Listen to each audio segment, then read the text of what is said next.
Daylight over Ukraine. An old warrior rises, the Mi-24, its rotors carving the air. The crew trains for the swarms called shahids, tracking, banking, unleashing bursts that stitch the horizon. Its rehearsal and its memory. A flying gunship learning to shield towns below. Every pass says the same thing. Approach and be stopped.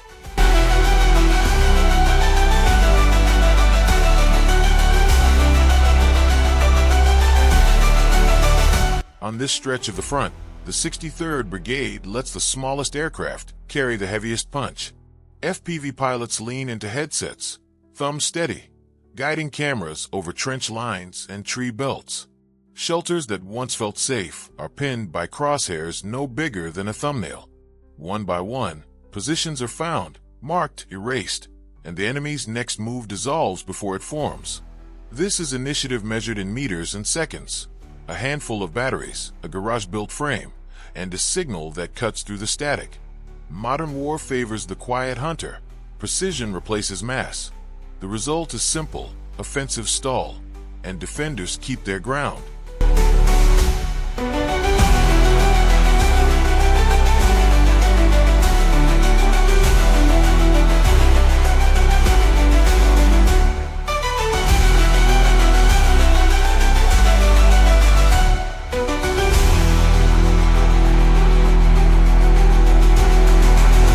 At first light, the Kremensky forest is all breath and frost, quiet, but tense in that way a line can be quiet before it moves. The Brotherhood of War Battle Group, working shoulder to shoulder with Ukraine's Special Operations Forces, steps off under the canopy. Radios low, boots careful. Every meter is pre-planned, but the plan breathes with the terrain. Recon has already traced the path. Dead ground, likely firing points. The seams in the tree line where a dugout entrance likes to hide. The assault unfolds like a zipper, teeth parting one after another. Teams bound in cover, then trade places.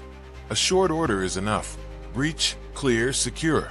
In the dugouts, the air is damp and close. Above them, the forest keeps its own counsel. There's no rush for spectacle, just method. One shelter checked, weapons safe, documents lifted. Another position, same rhythm. Faster now. The cohesion shows in the silence between words, and how rifles never sweep where they shouldn't, in the way hands find their tasks without searching. When resistance stiffens, it doesn't last. When it breaks, the line doesn't overreach. Several Russian soldiers choose surrender. They're pulled out, searched, and moved to the rear, the way it's supposed to be, alive, shaken, and done with this fight. By the time the sun lifts higher through the branches, the map has changed color. What was a defensive pocket is now a cleared patch of ground, tied into the broader line. Professional work looks like this: quick, precise, and finished before anyone has time to name it.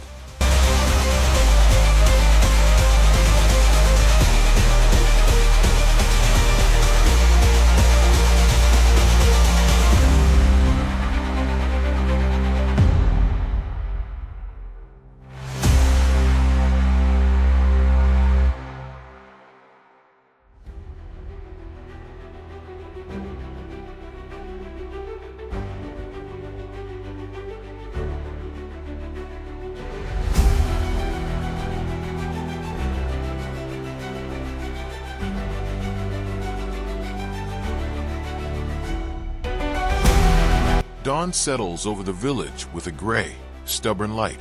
Azov Regiment fighters move in concert with the 5th Battalion, methodical and steady, taking New York street by street. Doors tested, corners owned, basements checked for tripwires and hidden radios.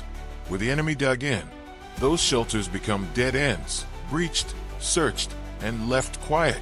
In the alleys, the thump of grenade launchers answers the growl of engines. Armored shapes that once prowled the lanes are reduced to hulks and smoke. It's hard work measured in rooms, courtyards, stairwells, each one taken with the same calm routine. Maps tighten, arcs overlap, and the village breathes a little easier.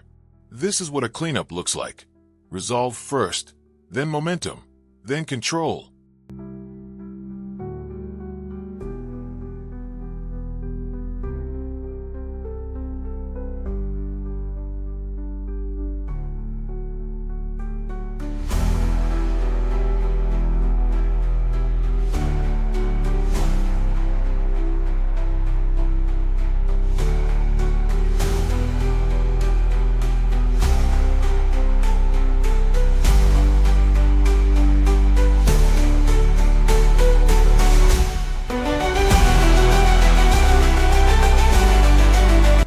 holds its breath. A single building, gray, cracked, and watchful, stands between the line and the street that feeds it. The assault group moves in with the kind of patience you only learn after months at the front.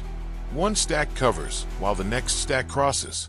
Doors open to rooms that smell of dust and cordite. Nothing is assumed, everything is checked.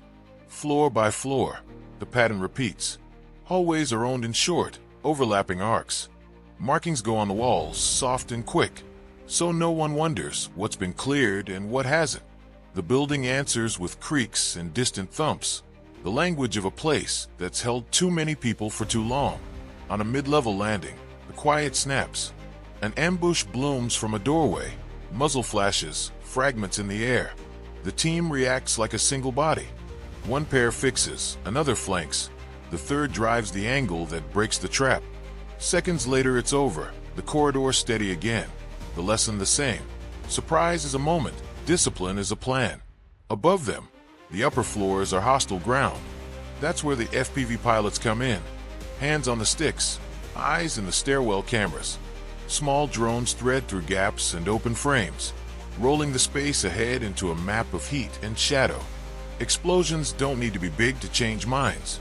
The message is simple. Upstairs is no longer safe. Movement shifts downward, hurried, uncertain, right into the arcs the assault group already holds. Room by room, the building loses places to hide. Radios keep the tone even.